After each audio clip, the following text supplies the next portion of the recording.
If you can't, obviously you won't be able to answer. But I'm not sure who is going to transcribe for me today, because I know in some cases people need transcription.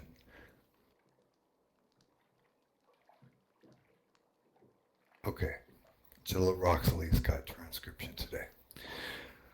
Okay, most excellent. So, a couple of things. I know that number one, we've got the Black Flowers role play rolling back out again from uh, from 10 years ago. It's changed because obviously at that 10 years ago there was a Lich Lord who the flowers were being cultivated from, for lack of a better word. And Mic now off. it is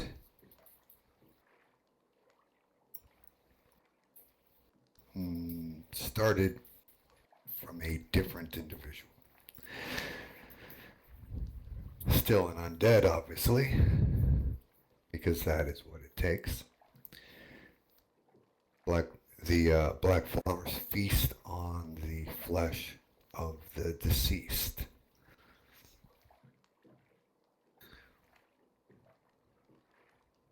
So that's one of the role plays that's rolling out. I'm not sure all the different places it's gone at this moment, and in fact, I'm not even certain if it has how many places it's been planted, but I do know it's out there. Also, of course, there's the Dark Tide that is still rolling along for a wee bit longer because the individual behind it all has not uh, revealed themselves.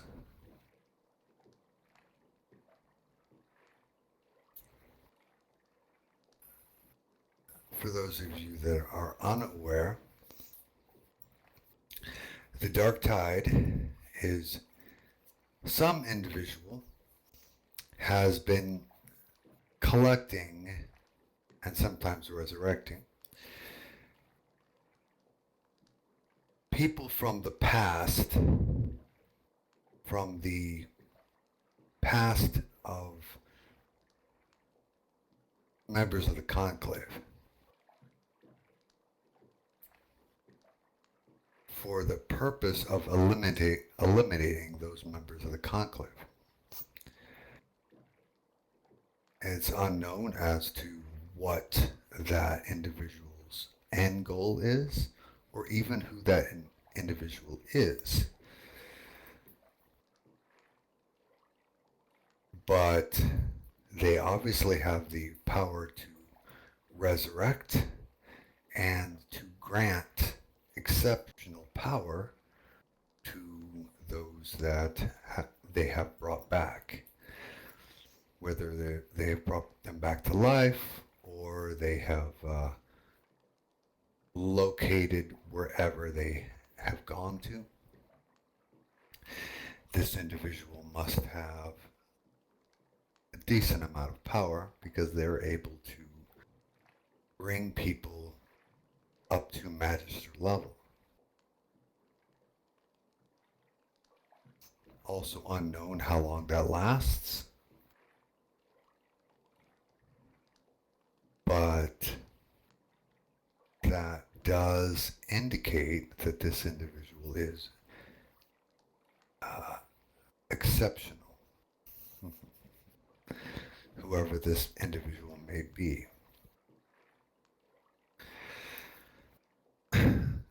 Those are two of the major ones rolling along right now. And obviously we're also still running battles every month, or the grand scale. We'll probably continue to run fun battles because so much is going on in RL with everyone that having a little bit of fun is important. And indeed, all the fun battles will have a touch of one of the role plays, if not more than one, that's going on.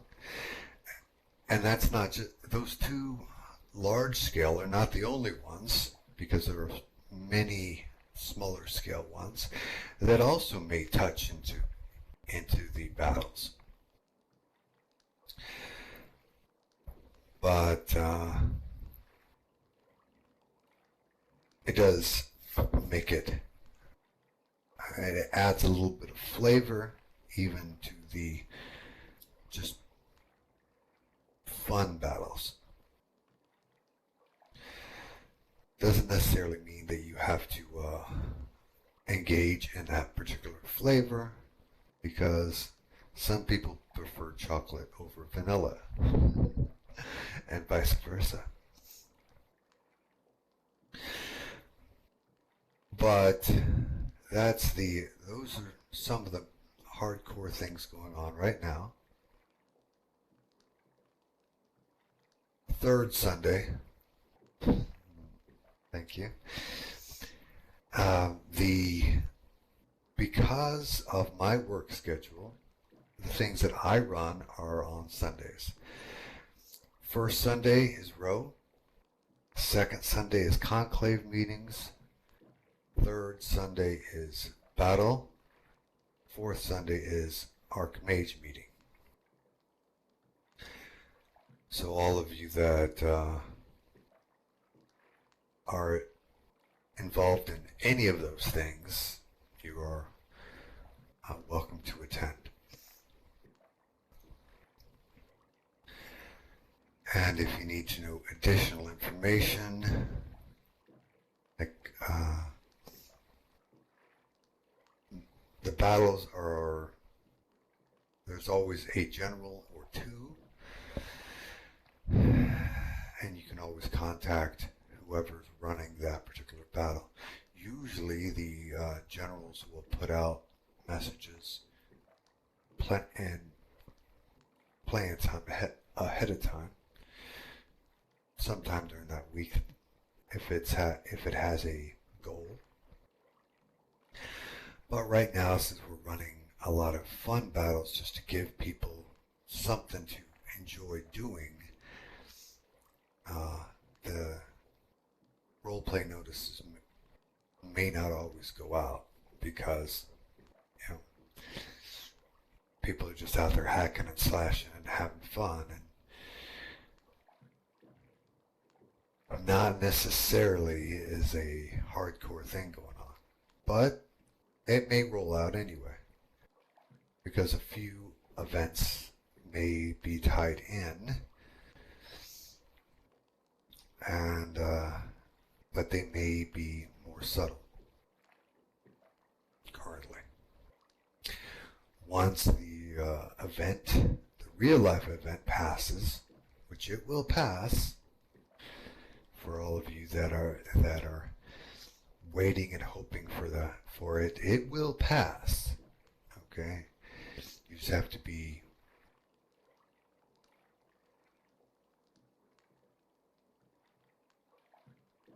strong, and we all are.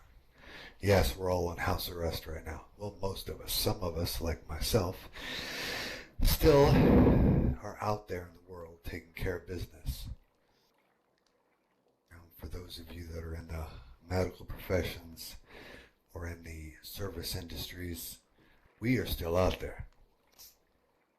We still have to get the job done because it has to be done, right? And somebody's got to do it. So all of us that are considered essential personnel, medical people, service industry people, I think that pretty much covers it. I think that's service industry is pretty broad, but it's still the case. But do keep an eye out for, that's actually, Jill Air just brought something up. Do keep an eye out for returning players, because a lot of people that are on house arrest they need something to do so that they don't go stir crazy. And yeah, new players too.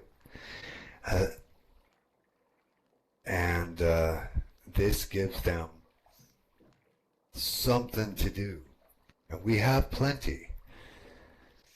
And in addition to our major role plays, also keep an eye out for other role plays that roll out. I know Archmage Devere over there tends to drop out some demonic role plays that are a little smaller scale, but they're still good. Okay, so keep an eye out for stuff that he's dropping out, or Jill Ninetails. She's the guild master for Ithrin, so keep an eye out for those guild role plays too. They are no less important. And yes, of course, there are, the Rogues Guild. It's got stuff rolling out too. And so keep your eyes open and drag those new players in. Drag those old school players that haven't been around for 5 years or 10 years. Some of my players back from 10, 13 years ago, even actually longer than that, started the GA 13 years ago, and some of my players from before that are rolling around looking for places. And I'm like, oh yeah, we're still rolling, we're here. So you're going to see some of that. Case in point, Zenith. For those of you that remember Zenith, I have been talking to them, and they want to play with us again.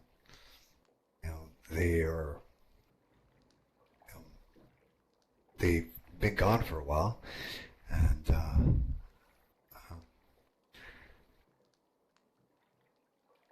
and they are trying to find their way back into SL, and that means that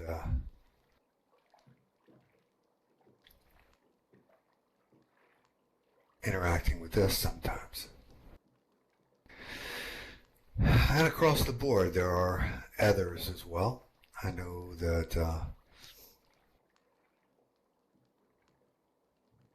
that realms that have been around and new realms are discovering the GA. One of the reasons is because we have been here for so long. The only people that are older than us is Gore. And that says something, And I remember when that even started, because it's not even really based on John Norman's books. I mean, I'll rephrase that. It's based on it, but it's so loose. It's like the difference between a ball of yarn and a pile of thread. Okay? But I remember that too.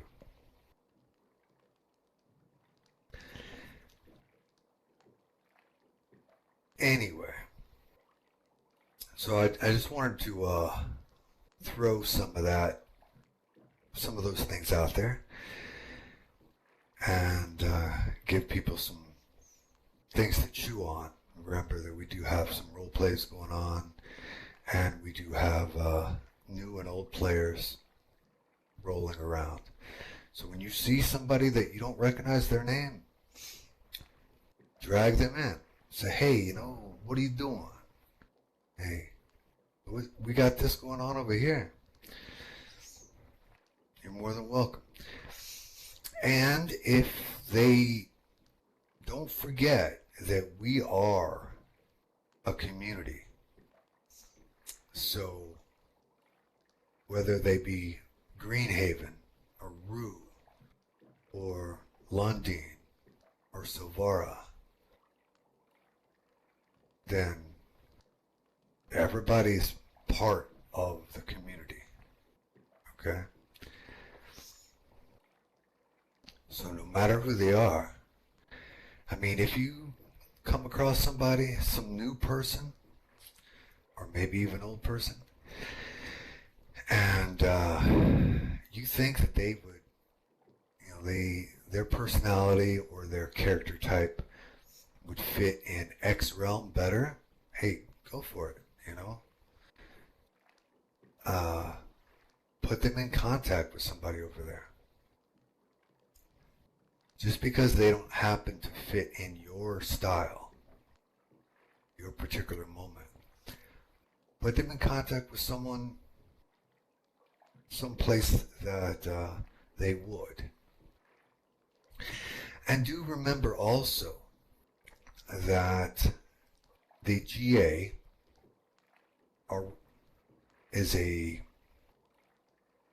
we're a bunch of refugees, okay? Because the world has been mostly destroyed, okay? And so all of these people from every walk of life are seeking refuge, and that's why we can have so many different types of races living in relative peace, with each other.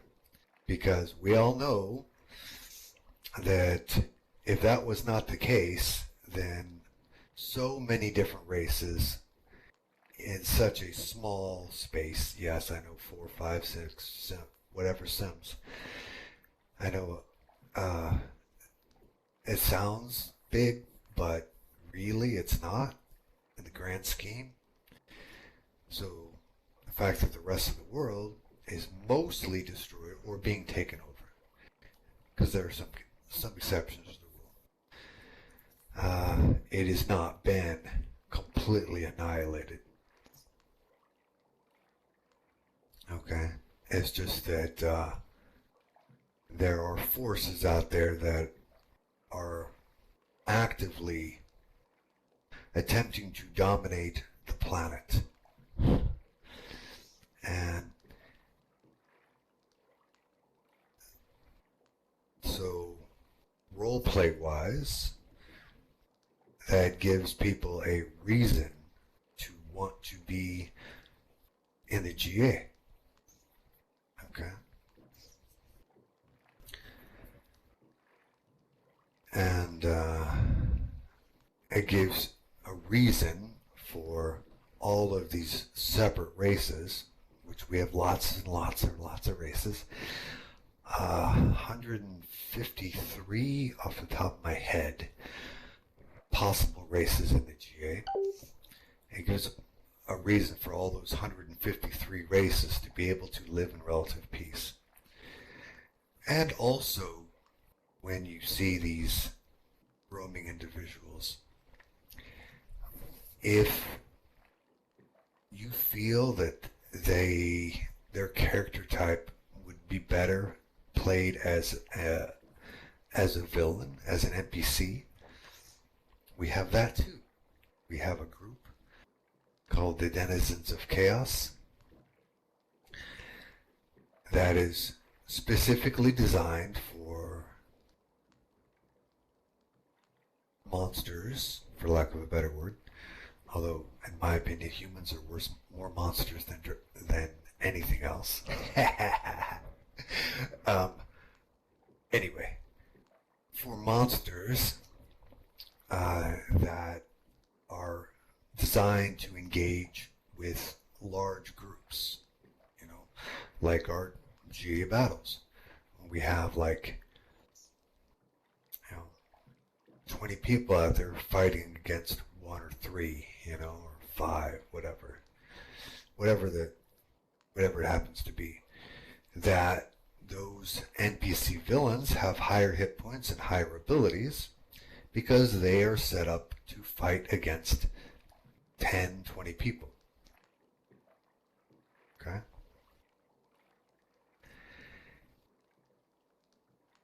And so when you see those people bouncing around thinking, they have it that they want to be, it's like, I want to be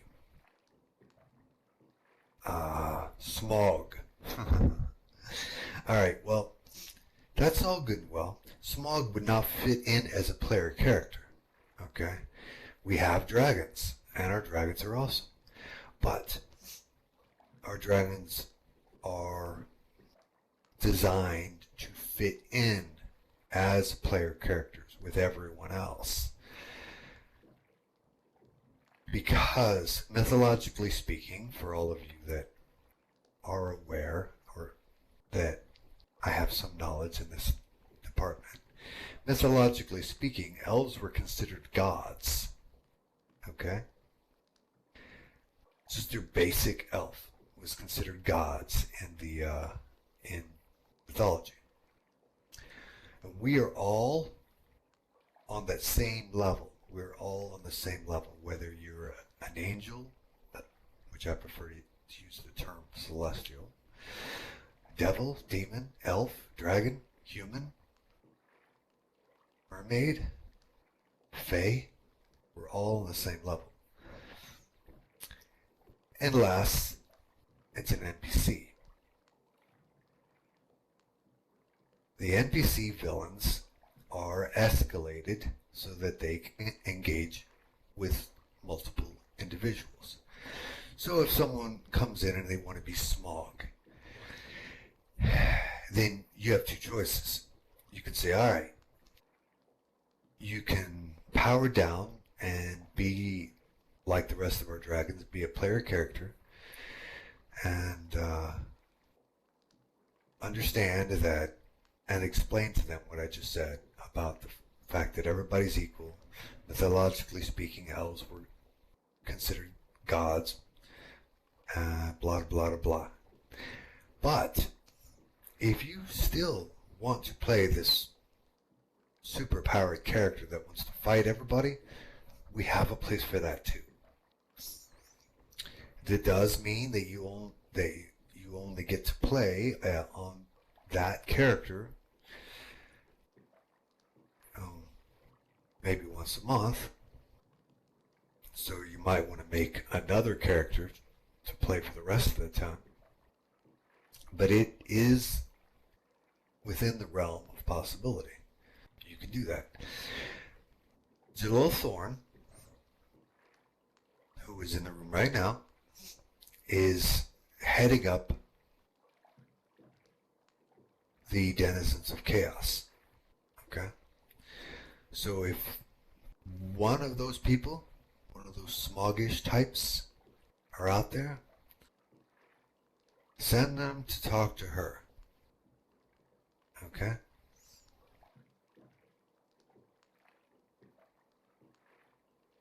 Hopefully that helps. Because I know there are people out there that all they want to do is just be Billy Bad, and they can't stomach the fact that, that they have to be equal to everyone else. All right. Well, under those circumstances, then you have to play an NPC. You can go NPC. That's cool. You're not a player character, though. All right. I'm good with that. That just limits your interactions. That doesn't mean you can't do all kinds of good stuff during that time. But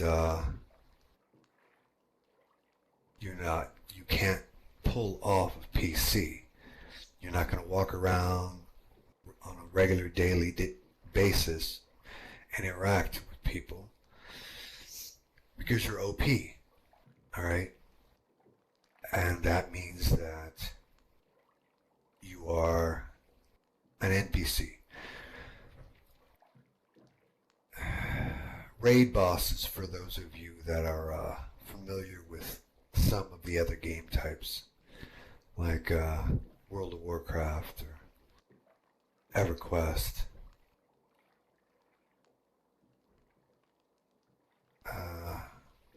ESO as well. That is basically the role that those people play. It's like, hey, golden, you can do that. But that puts you in so that you get to play, you get to fully engage once a month. And it does not mean that they can't throw out role plays and stuff during the rest of the time, but they cannot really engage with other people.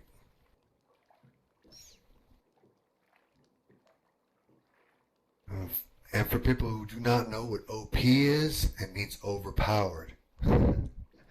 There you go. Hey, that was very, very well put and very eloquent. I liked it. You sit in a lonely mountain waiting for the dwarves and the hobbit to come along.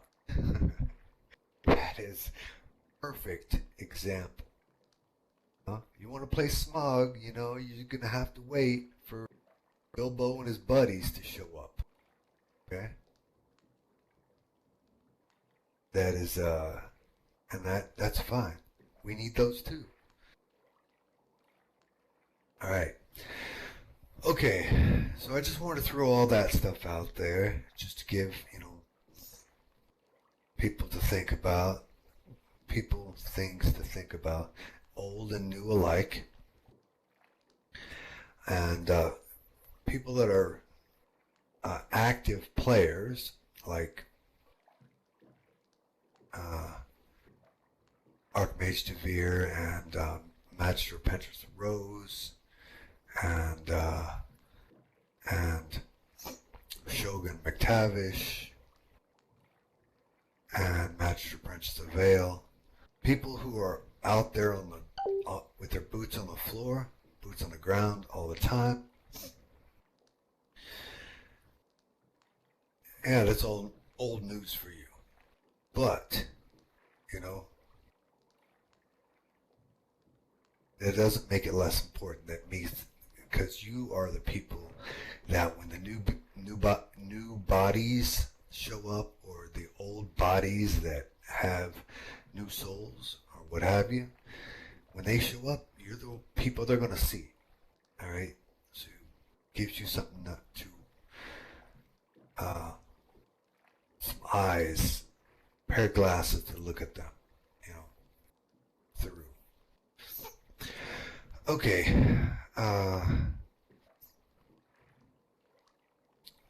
So that's, some basics, important things.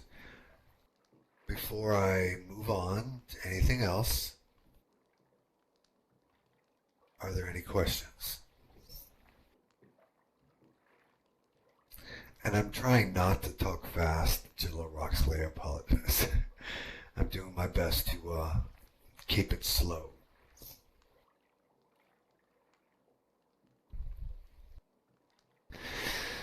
Good, you're a fast typer because you're actually keeping up with me, but you know, I am trying to say slow, so it's not so hard. You are most welcome. Far Eldur. Okay. Any questions on anything that I have brought up so far? Black Flowers, Dark Tide,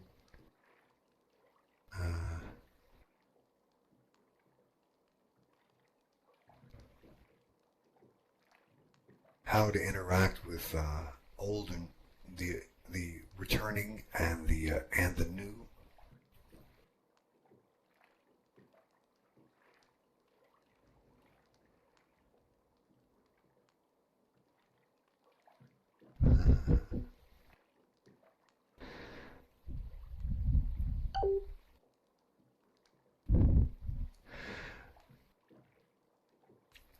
Okay.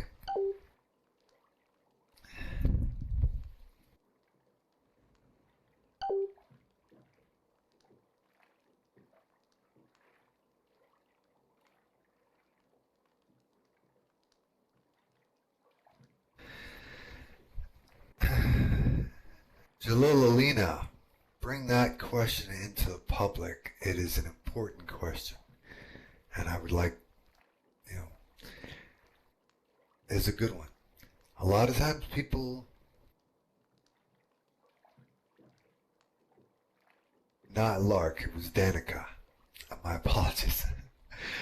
A lot of people do have questions and they drop them to me, and that was, and sometimes those questions need to be brought into the light of day. Okay. It is very important that your NPCs have a background story, because the more fleshed out a character is, the more believable it is, and the more that people are going to be interested in interacting with you. Okay. And another part of that is people are welcome to have as many NPCs as they can handle. That's totally fine. As far as as an NPC character interacting with other people in between times, I'm fine with it, but actually it is very, very difficult to do, okay? Because number one, perception is 9/10 of the law. So when people see you as your NPC in between battles, first thing they're going to think of is, hey, this was the Billy Bad that I fought before. Okay? And you have to really be able to you have to be a super awesome role player. Okay? You have to really be able to express that, hey, right now I don't have any power. Okay? I'm walking the same role as all of you guys. Okay? And then they see you again at the battle, and you're Billy Bad. Now, that can work, okay, if in some cases, because sometimes it's just a regular character that just is boosted during battle, during once a month when they have a superpower, and that works too. That is much easier to pull off than being a super character that is temporarily depowered. It's much easier to play a player character that is temporarily superpowered. Okay? First person I can think of off the top of my head is Eno. For all of you that have fought against her battles, Monthly battles. During monthly battles, she's a super Doc Elfar. Okay, but the rest of the month, it's just regular, regular Joe like everybody else, and plays a normal character. It's just that once a month she suddenly gets demon possessed and becomes a super character. Okay, and that works much easier than trying to play a super character that is powered down.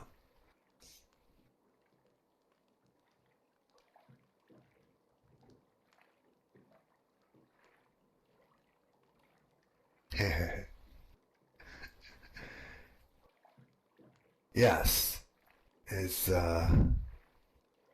like the Hulk, except only once a month.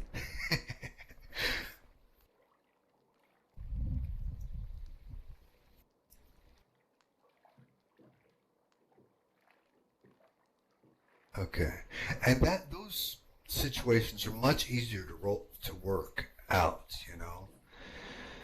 because you're a regular character all the time, and then once a month, when the battle comes around, become super character and bad guy. Okay, that's much easier to do than the other way around. It's not that it's impossible, but it's much easier to role play. Okay, because that once a month they don't remember the rest of the month. They're not the same person. They're somebody else. you know, Small plastic version of themselves. No. But anyway. Okay. Did I answer your question?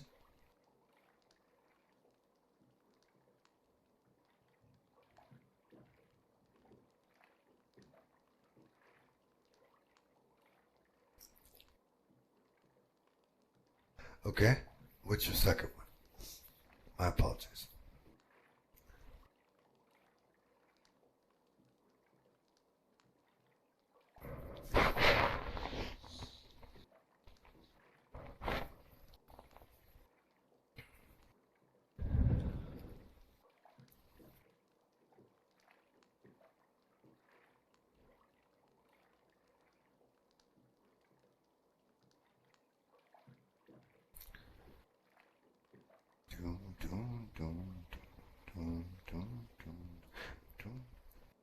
Okay. So go ahead and tell me what your question was so I know what I answered. Because I walked right over it probably in answering the first one. And that's okay.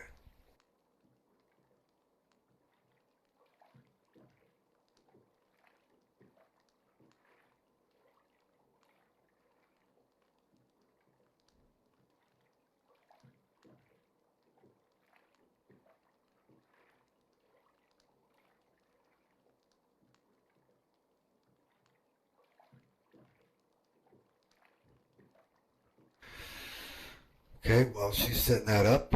Um, does anyone else have any other questions?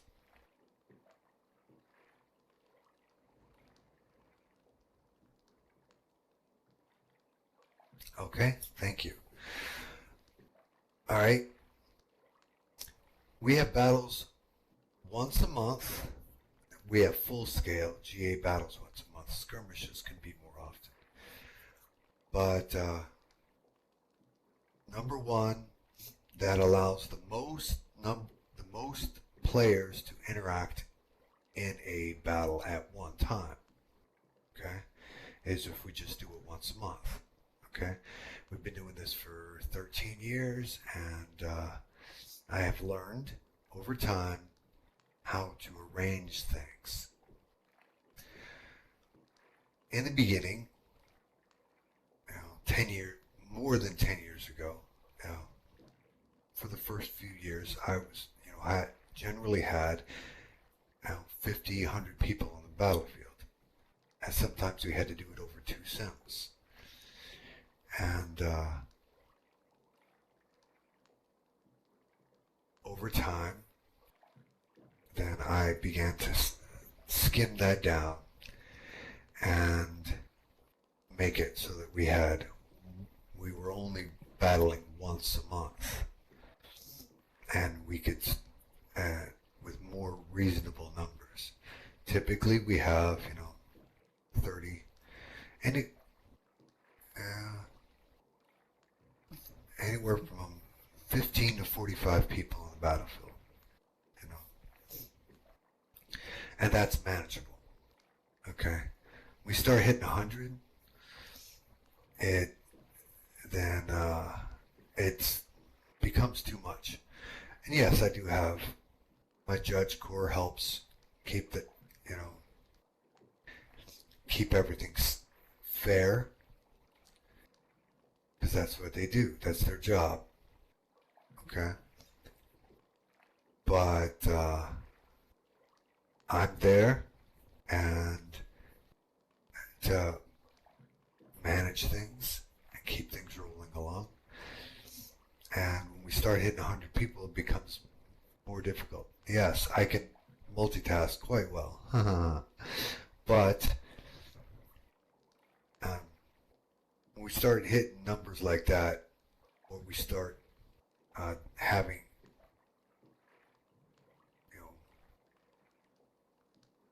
more events than I can personally attend, then it becomes more difficult. I have discovered also over time that it's almost imperative that I am at every battle. Not that I don't trust my judge corps or my conclave, because I do, but there is a significant difference between a battle that I am at and a battle that is run by somebody else. Okay? Because I've been doing it for so long. I have been doing this for a very long time. And before this, I have dungeon mastered for many years, including my time with Gary. I was a character when I was playing with Gary, but it wasn't very long that before I was dungeon mastering too. So you can easily say that I've been dungeon mastering for 40 years. Okay? And so here, I'm not only, I am game master. I have dungeon masters that roll things out for me. Okay? Some of the dungeon masters are even in this room. And all of my dungeon masters roll out an adventure in the deep roads. Okay? And that is those are small scale incursion events, which also could use NPCs, by the way. Yep, they do have other locations too, but Deep Road's the very first one that comes to my mind. Okay, did that answer your question, Jill McTavish?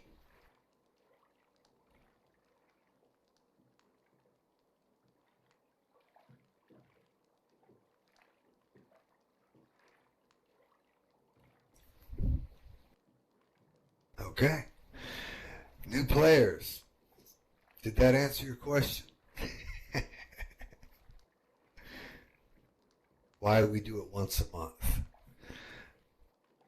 All right. And a lot of times it is tied into a role play to culminate an event that occurred at that time. Okay? Mostly it is. We do sometimes have fun battles. We even sometimes have some Looney Tune battles, like, you know, at Thanksgiving we do you know we have we have food fights or turkey races. So, you know, it's not always serious. We have fun too. Oh, actually, thank you for bringing that up, Zilla Air. We also do, not only do we have meter battles, which we do significantly have, but we also have roleplay battles. Okay? And Jalil Air is in, essentially in charge of that little area where, during a battle we'll have some roleplay battle going on in usually right off sim so that the two things don't occur at the same time, or above so that the two things don't hit each other. But they are involved with one another. They are involved with one another.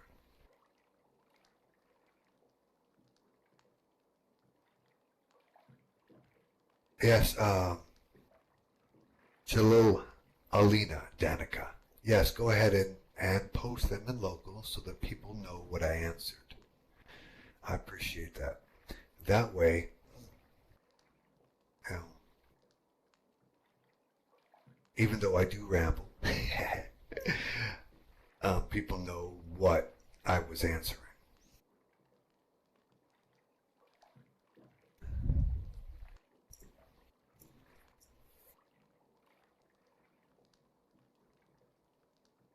And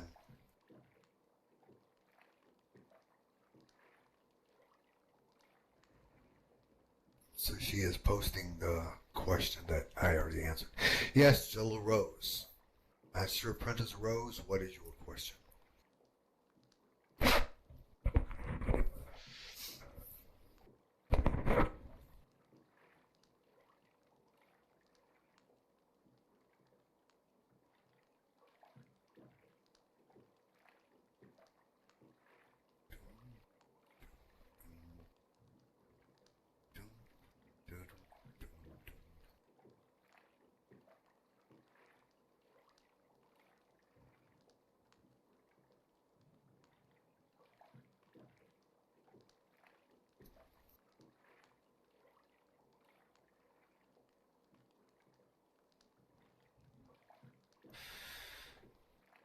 Yes, that is true.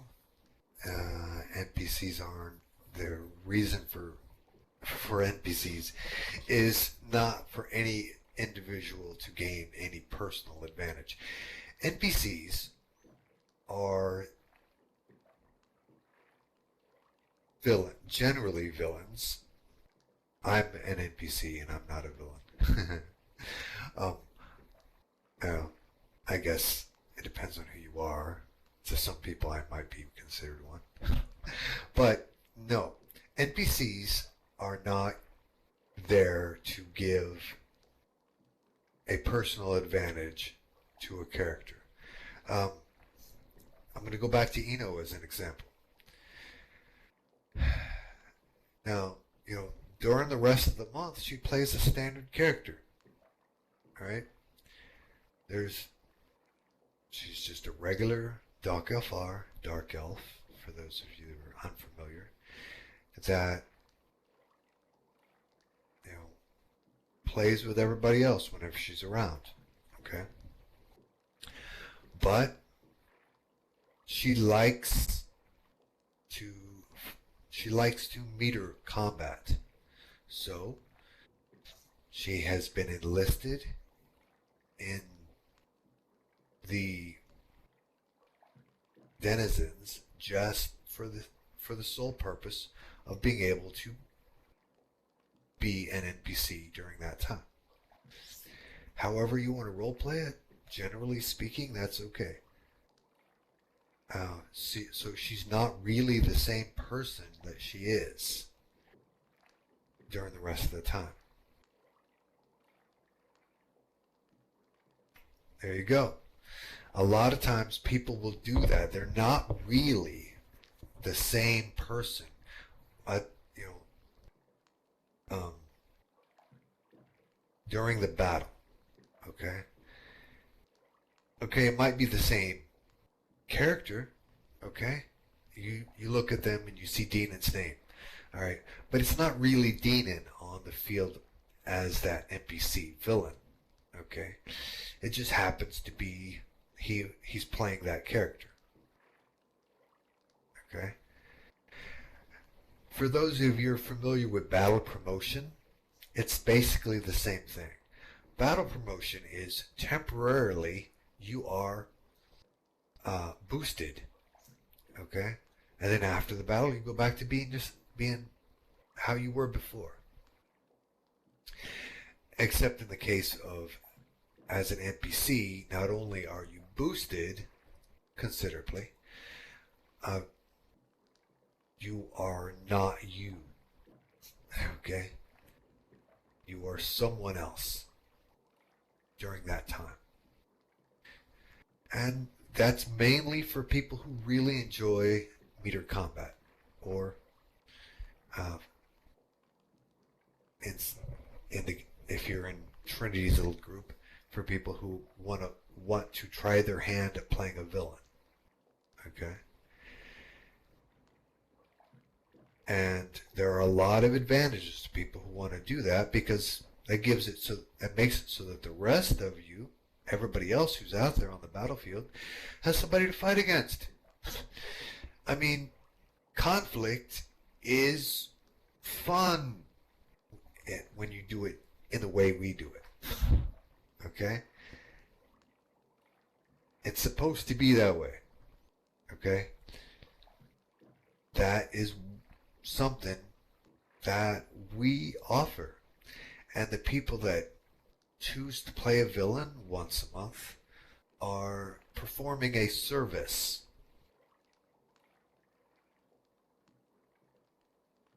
That's exactly correct. Conflict creates heroes and heroines. Okay, that's all true. Okay, hopefully that answered your questions.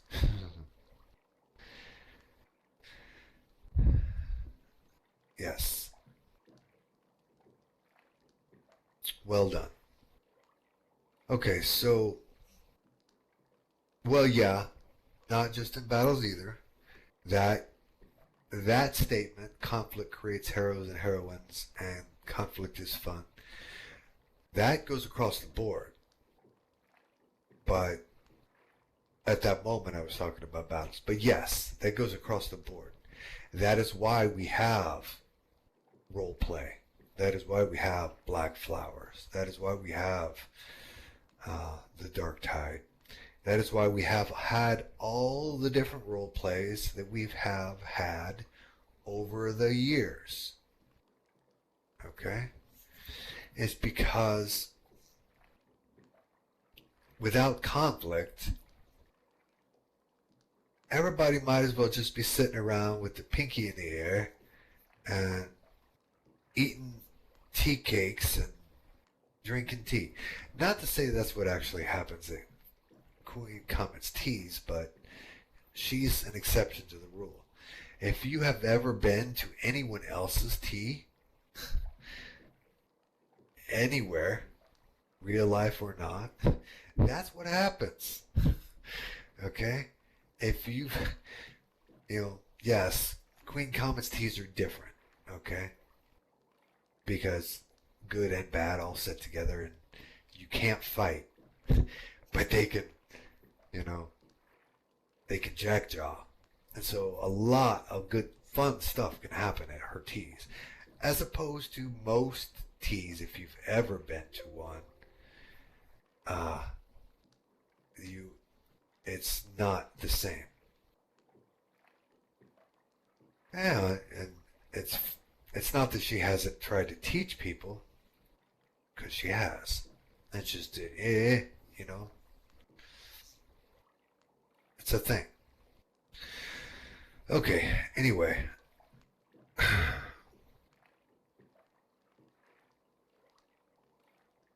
hopefully, I'll. Oh, here's a. Thank you. There is a Metaliki in the Rangers. That is a good example. There is a Metaliki in the Rangers.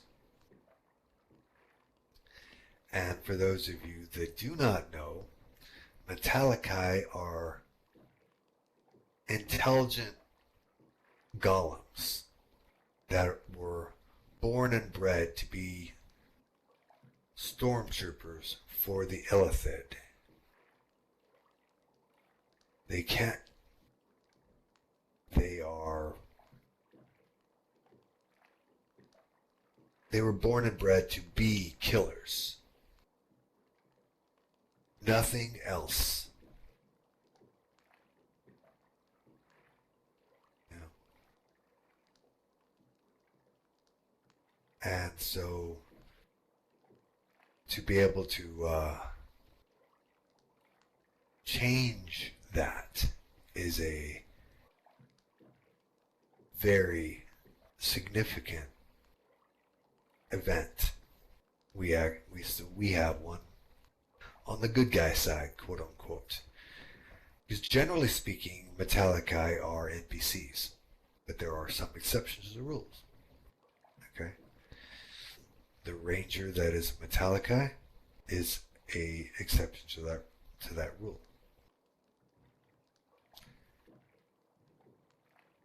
But that was an excellent thing to bring up. Excellent choice. Okay.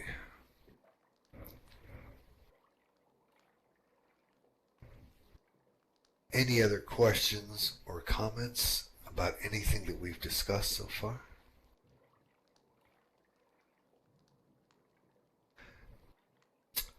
Then yes, I think that that is an important thing that should happen.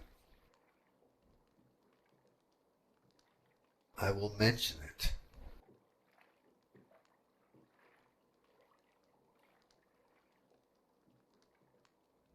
No, that is a clay golem, not a stone golem actually.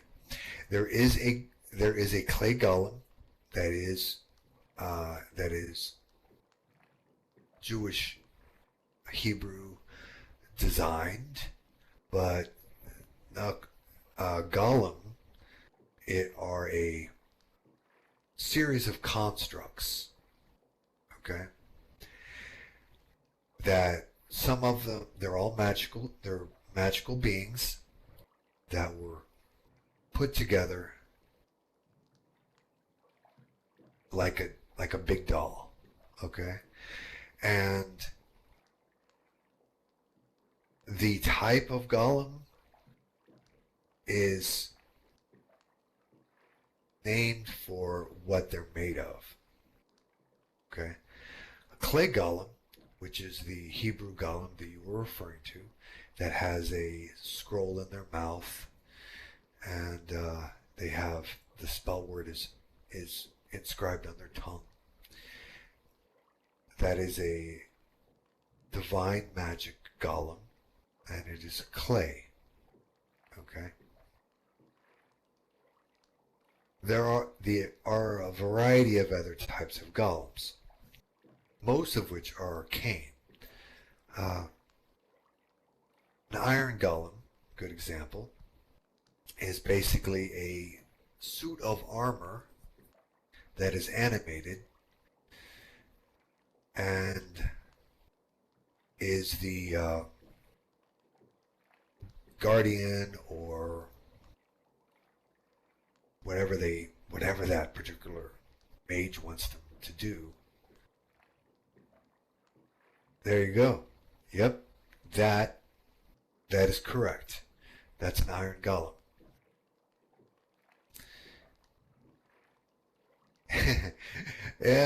Minecraft doesn't have is all cubed, so it's really but you get the idea. You're right. But yes, golem is a constructed being. Okay, that does the bidding of whatever mage or priest has crafted them.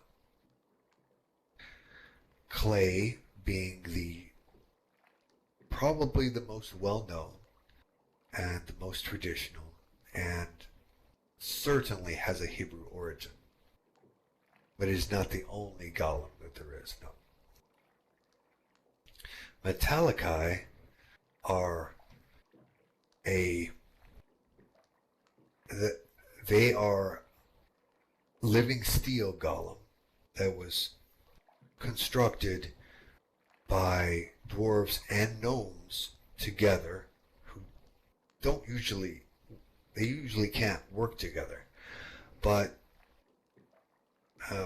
about 200,000 years ago, they were mind slaved and made to work together by the Illithid, and they crafted the Metaliki to get rid of Dark Elves, to annihilate the Dark Elven race.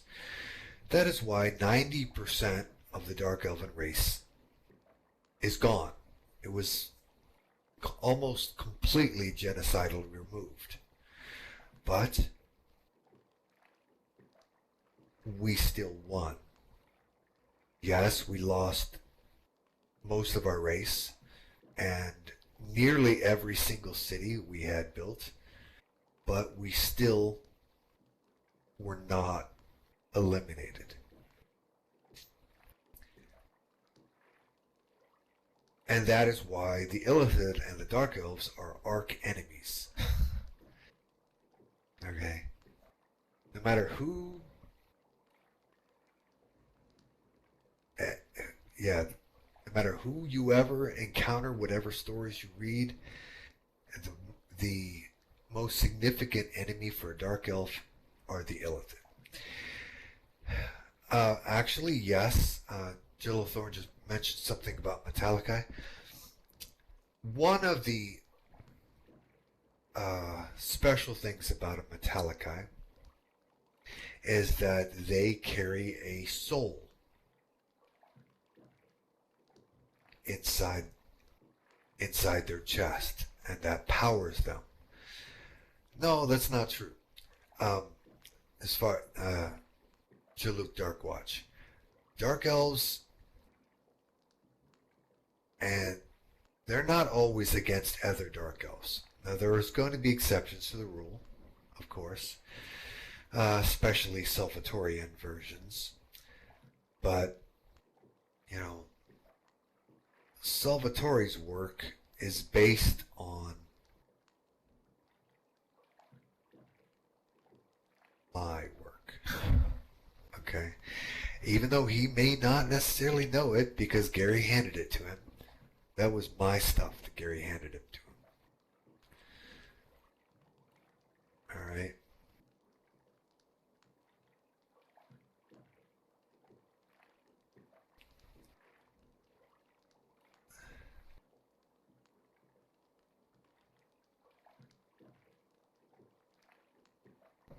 And yes, Metallica do carry a soul and a gem on their chest. If you look over by my office, you will see some Metallica soul gems, or their power cores. All right, and Metallica have a power core installed into their chest, so that allows them to function. They are, for all intents and purposes, I mean, they are golems just like any other, except, unlike other golems, if another, they can regenerate. They have living steel bodies, which means that they can grow like people, because living steel is exactly like it might sound. It's like flesh, except it's metal. So they can grow from being small to up to normal size. Okay? Not that they grow like the spell, they grow like the peoples. But without power core, they can't function. They're just a suit of armor, for lack of a better word. Okay? They are not animated. That power core is what animates them. Okay? And yes, Metaliki, generally speaking, are bad guys. But because they have free will, well, some of them do. They do after a fashion, but when you're born and bred to be a stormtrooper, what kind of free will is that? You know, your free will is taken away by the way you're raised. Okay, if you were raised that everything needs to die, then okay, so technically you have free will, but you were robbed of that because you were raised to be a killer. Does that make sense?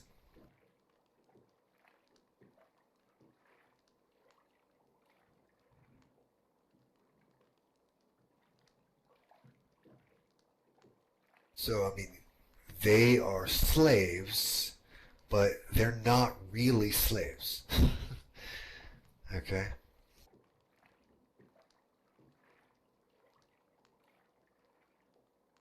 So,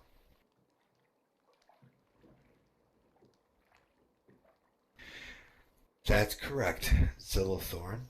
You're right. If the power core is removed from the body, that power core is blank. It goes blank. That's right. If it's destroyed, then it's destroyed. That's a whole other ballgame. But it goes blank, and any soul can go into it, whether it's a demon, a devil, or a human. Any soul can go into it, and that soul is blanked out. So whoever they were before, they're not that person anymore. Okay? Like, I'm going to pick on Deanon because he's a demon and he's sitting in front of me. All right. You may say, okay, well, do demons have souls? Yes, they have souls. Okay? Yes, they do. All right. So, a demon soul that was put into a Metaliki, no matter who it was before, they're not that person anymore. Let's say it was Deanon. Not that that would happen because he's a player character. Player characters, that's not going to happen to you. But let's, for the sake of an argument, let's say if Deanon's soul was put into an orb and plugged into a Metaliki, he would stop being Deanon. Okay? He would not be Deanon anymore. He would be Billy Bob now. Okay? And Billy Bob's is a baby that has to start all over again. Okay? There is nothing. There's nothing there. They have the basic abilities of being able to physically function, and that's it. You know, they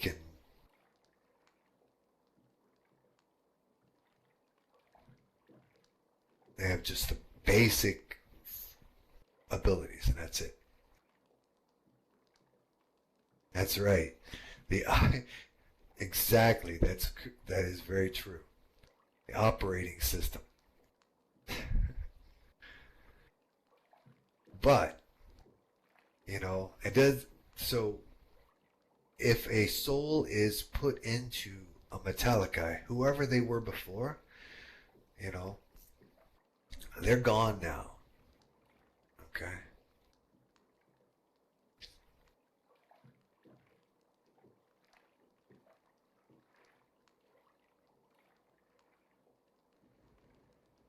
And all souls are equal. So whether it's a human soul, or let's say that it was a tall Maru, not that anybody could actually pull the tall Maru's soul out of his or her body, but let's say if it was, it's going to be the same. Whether it's a tall Maru's soul, or Zeus, or a human, they all function the same the in a Metalikai's body. It doesn't matter if they're a good guy, it doesn't matter if they're a squirrel. No. As long as,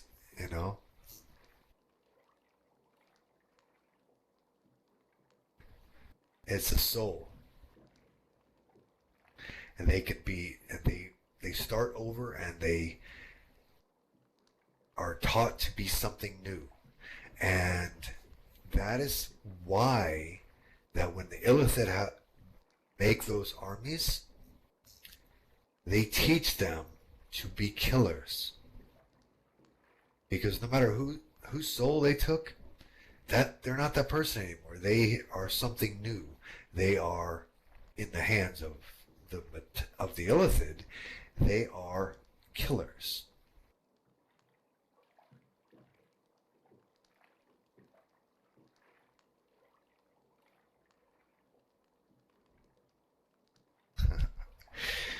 Yes, if they were able to keep their selves, then that might happen. But they don't. There's nothing of the former self in them. Nope, there are no memories.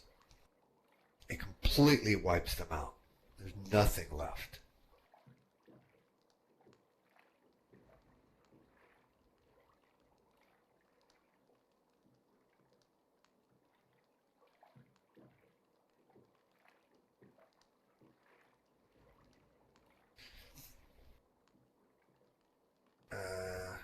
No, I'm not sure what you mean. They can't call up any memories. They have no memories. They have no self. Their self is gone. Everything that they've done afterwards, once they start over, then yeah, they have every memory is there.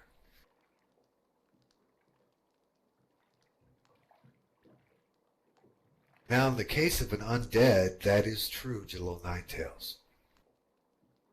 Okay? Undead, once an undead comes back, it's different because they retain the memories of who they were before. Okay? And oftentimes that's why they end up killing their own families, because they retained their memories, and they go back to wherever they came from. And sometimes that doesn't work out so very well.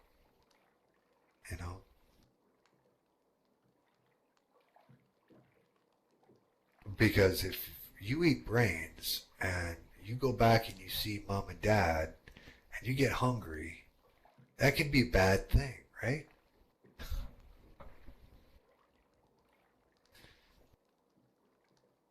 That's just one example, but yes, the significant difference between a Metaliki and an undead is that undead retain their memories. Metaliki do not. If an undead is raised,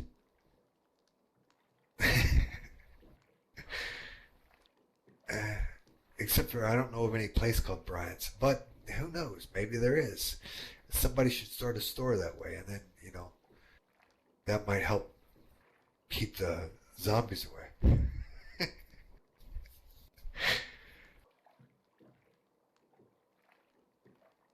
And then every time the zombies are running around, just somebody's pops open their cart that says, Brian's on it, and then starts handing out burritos.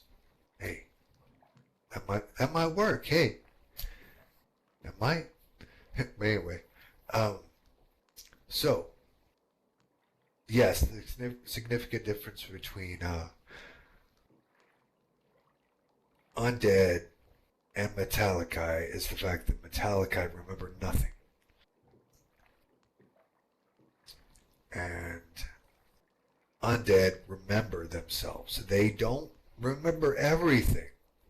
Okay, they don't remember everything, and the more intelligent Undead remember more than the less. Okay, zombies tend to be more instinctual, and so they don't know why they remember the thing. Like, they remember that they lived on 123 Sesame Street, but they don't remember that that's what it's called. They just remember that they lived there, and that's where they go. They don't remember that those people are their friends, and they shouldn't eat them. They don't remember that. More intelligent undead, like vampires, might remember more than that. They're still going to be attracted to going back home, but they're probably going to remember, oh yeah, Billy Bob was my friend. I shouldn't eat him. It might anyway, but maybe I should, you know.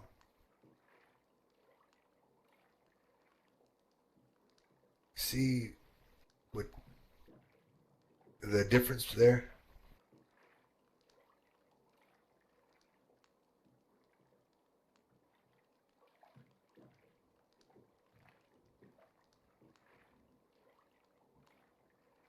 A significant difference between uh, Undead and Metallica. Although effectually they are both um, crafted beings. Sorry about. Uh, you'll have to talk to me later because I don't remember ever saying anything about anything different than that. Okay. But they're both crafted beings. One of them is crafted out of materials, and the other is crafted out of body parts, which is still materials, really. It's just different kind of materials. Not that you can't have a flesh golem, which is using the same parts, but it's still different.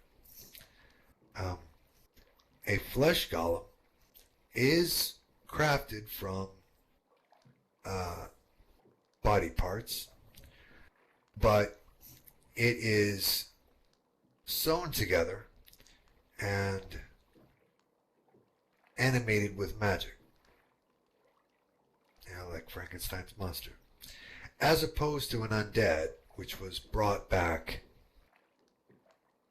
as it is. Okay. If Frankenstein's monster is a good example of a flesh golem. Okay. Uh, any of the Mummy movies, good example of undead. Yeah. And all the zombie movies. But being an elf, I'm more into I like mummies more. And also, being an elf, for all of you that didn't know this, elves have a penchant for beauty. So, you will never find a desiccated undead if their crafter is an elf. They will always have preserve spell cast on them so that their flesh does not rot or wither or decay. They will look the way they were forever. They're perfectly preserved until they're destroyed. They're not going to rot like one that's made by a human.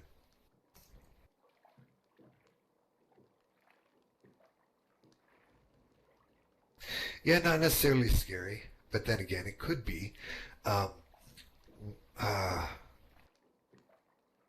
on a sun and moon, right? From the mummy. She's a mummy, and she is perfectly preserved, right?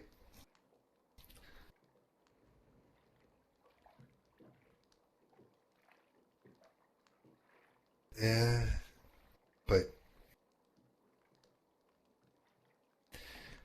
I guess it required some body parts to make her back into that. At the end, as she was.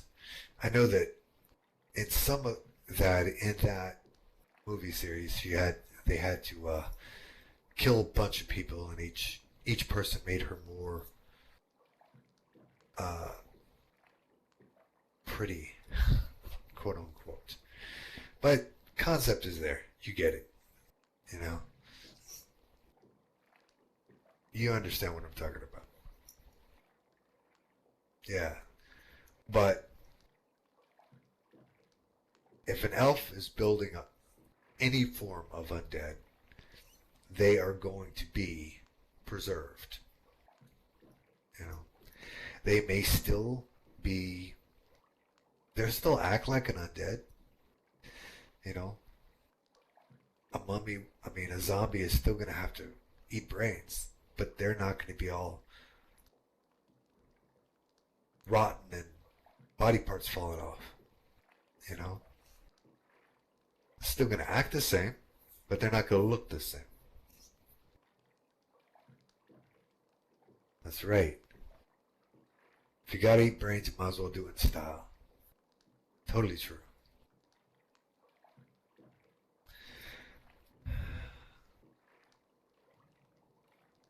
And it goes across the board with all of the undead.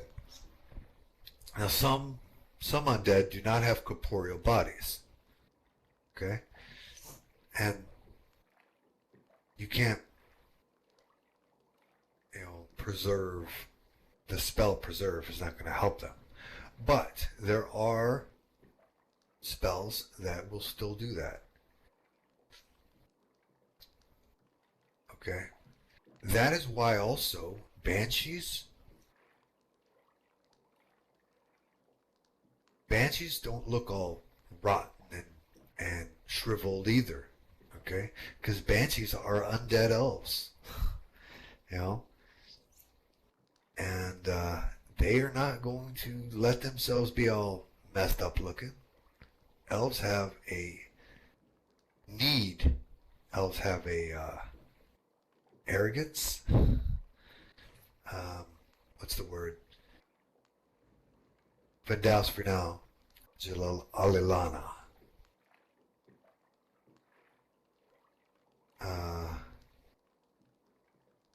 They have a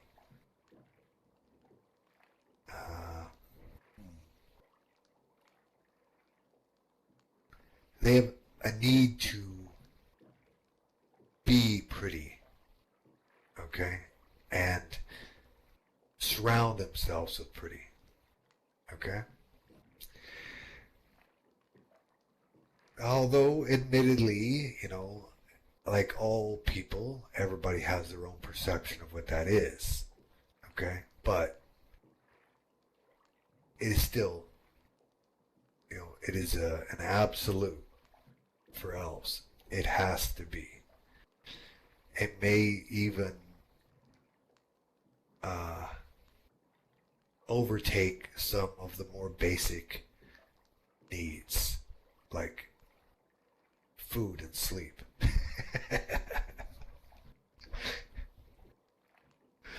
Because to an elf, that's a basic need. Okay? The fact that they live 1,000 years, 2,000 years, that is a very important thing, right? Okay.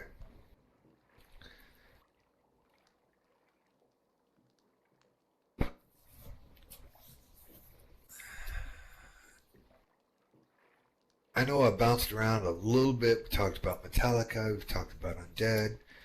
Touched on it. On Elves just a tiny amount. Illithid, Gnome Dwarf Mind Slaves,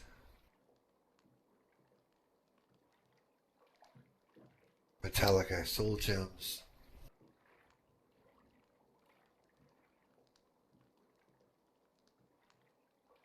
Any questions about any of the things that we've talked about?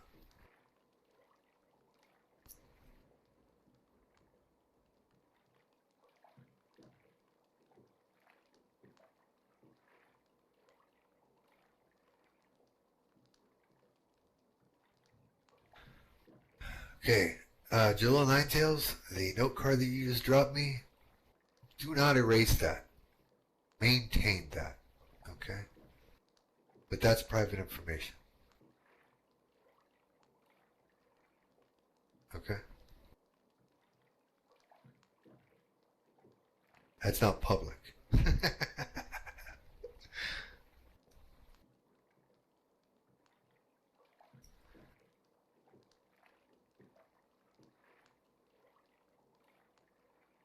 Okay. A good curse to accompany a grimoire. There are a lot of possible curses for a grimoire. Um, it depends on what your end goal is. You start with your end goal and then backtrack. If you're trying to stop somebody from reading it, my favorite is Sepia Snake Sigil. Okay? If I want to punish someone for touching it, then Flesh Rot is an awesome curse because they slowly disappear, as they're out after they're gone. Okay, I don't have to watch them. Hey, whatever, right?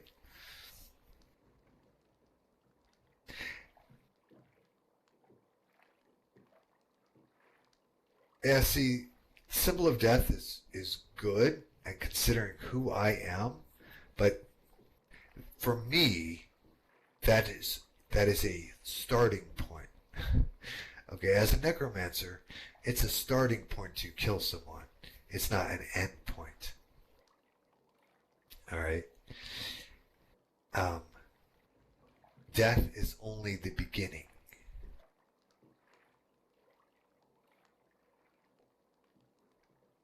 Okay.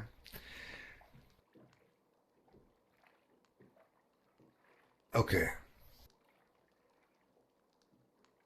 Yes, that's a good one. So you start with your what your goal is, and then you backtrack. What is it that you want to get out of it? Okay, and work from there. Because the spell that you cast on it, the curse that you cast on it, there's so many possibles. You want to know what you want to get out of it first. If simply killing them is all you want, bam, Symbol of Death is a good choice. If you just want to walk into your office and find dead bodies around your desk, hey, that'll work. I always need spare parts. And you know where I live, so you just can drop those off. Shoot, no problem. Spare parts, always need them. Okay.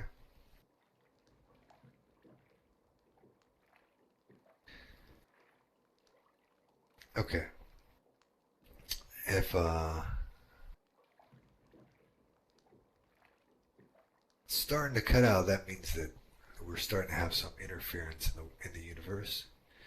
So I won't keep you all much longer. Did I answer your question? As far as curses go.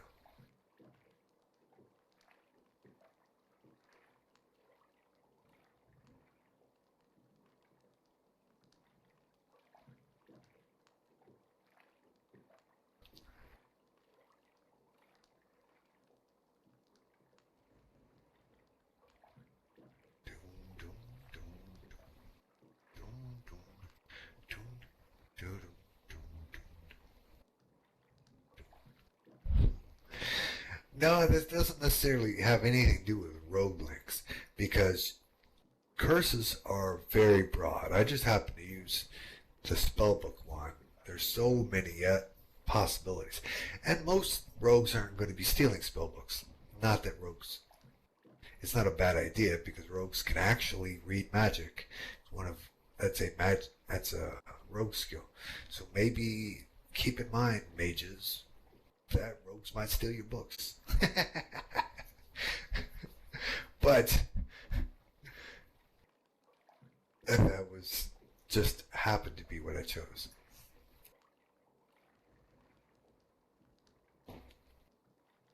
Um,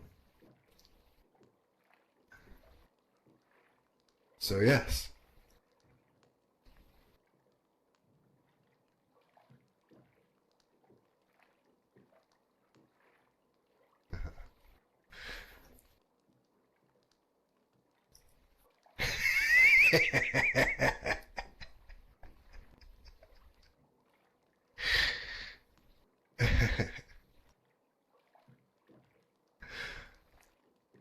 Okay. All right. Any other questions? I'm going to go ahead and close this because I know someone wants to talk to me about a few things. Uh, and before I roll out, I do need to actually step away from my machine for a few minutes, but I'll go to my desk and those individuals that are seeking my uh, knowledge, come, you can step over, and as soon as I return, we will chat. But I will, hopefully, you understand that I do pretty much everything in voice. It's faster, and it's more, you get what I'm saying a lot better. Okay? Type has no vocal inflection. You know? Okay. Balados for your attendance. Vendas for now.